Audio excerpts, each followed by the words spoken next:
Tom Thibodeau and the New York Knicks are looking to make a major trade prior to the NBA trade deadline, which is just a couple of days away, just days away from the NBA trade deadline. And the question out there is, will Leon Rose make a move to help bolster this roster and give the New York Knicks and Jaylen Brunson a chance to win the NBA title? Reports are coming out that the Knicks are looking to make a bigger trade than for a guy like Bruce Brown. This is what Matt Moore of the Action Network had to say. Quote, the Knicks continue to be mentioned as a potential landing spot for Bruce Brown, but New York has been seeking bigger deals. Brown might wind up being the plan B or plan C option for the Knicks, an outside source suggested. So when I first saw that, my question to myself was, what is Leon Rose up to? And I wonder how much that loss on Saturday against the Los Angeles Lakers kind of changes the immediate future and plans of the trade deadline for the New York Knicks. A lot of their problems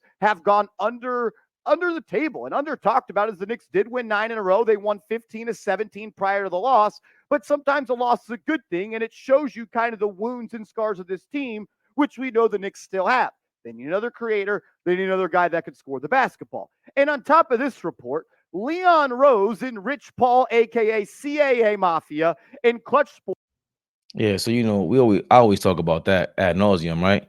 Um, CAA, and I'll get into that in a second with Towelgate over there. They think they're slick.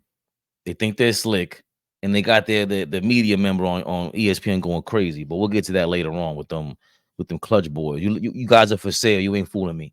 So yeah, CAA and Clutch is supposedly created a treaty, and that is what should help the Knicks try to go get a Dejounte Murray and Malcolm Brogdon as well. And don't forget, Zach LaVine has been rumored to come to the Knicks. LeBron is a Clutch client. We talked about that, about him coming to the Knicks as well. But that's what's setting the tone for a supposed major trade happening before the trade deadline strikes. So, and that was Matt Moore from Action Network who reported it. And that's our guy there from Knicks Now by Chat Sports. I forgot that guy's name, but he's a cool dude reporting that. We'll see what happens. Like, I'm not, again, I want to be patient, but my thing is, if we're going to give up that many draft picks, the Mikal Bridges, of course, that makes sense, and it's going to feel like home when you have a Mikal Bridges alongside his partners, Jaylen Brunson and DiVincenzo there, Josh Hart there. That all makes sense, and it's all fine and dandy, but it might cost you too much. Why not try to go get, I'm going to always say Herb Jones on the Pelicans, who's like a baby version of that, and maybe we could get him for cheaper. I'm not sure, because Dave Griffin, he's pretty shrewd, just like Sean Marks is over there in Brooklyn, when those two guys running their respective organizations. So, with the OG injury taking place, it seems like we need that guy. Mikal Bridges, of course, is more polished and honed in on who he is and more realized on who he is, and definitely just a super or a super compliment to an OG Anunoby and the rest of these Knicks. That's going to be, what they envisioned, Paul George and Kawhi Leonard to be, but they were older already. The injuries added more attrition to them. OG Anunoby, aside from this injury, we really didn't know. I mean, he has an injury history, so he has that working against him. But the Mikal Bridges, he's an Iron Man, so you got to compliment him and the Knicks and Tom Thibodeau's style of play. Mikal Bridges adds that, along with the fact that you need a bigger body, a taller body there that can do something. Because Brunson, we saw how he was, not exposed. We've always known he's a shorter player, he's a smaller player, and doubling him up and dealing with a smaller player, how NBA defense, professional defenses are going to treat him. Hey, we've seen it. We already knew this. So maybe his partner over there from Villanova can come in there and spell him on offense, have him rest a little bit as well. He's not a number one guy per se, but again, I'm more of a fan of going for these underdogs, number two types, guys who aren't into being divas. Like they're going to be on a mission. Like, these guys want to make history. Like, let's keep that in mind. That's why the Villanova thing is funny.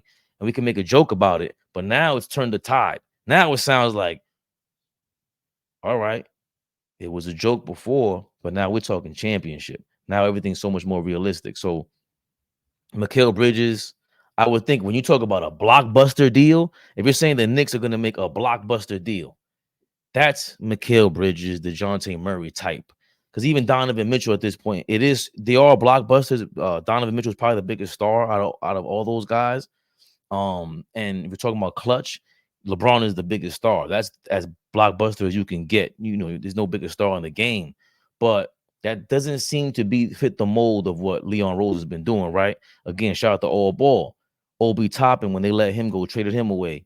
You kind of trim the fat off of what they're looking for, Thibodeau type of guys. Even as soon as, if we're gonna go back, actually getting Kemba Walker, the way that Tom Thibodeau was like, yo, this is not what I wanted. He was very adamant about that. That set the tone for the next coming years where, say what you want about Tom Thibodeau, he doesn't come off like a schmuck. He doesn't come off like some guy you could talk to any way you want to. And the players respect him. I know what the footage they caught of Obi Toppin in the background, and he was saying whatever about Tom Thibodeau. They come off like they joke around with him. And, Julius Randle, I've never heard him disrespect Tom Thibodeau. Quite the opposite, actually. So you have these pieces that you want to surround them with, and the blockbuster pieces. A blockbuster piece for me is the Mikal Bridges, Herb Jones type, straight up defenders who can really switch on defense, fill in for OG while he's not there, and then become a super duper version of what the Knicks can be with OG Anunoby, Herb Jones, spelling Jaylen Brunson there,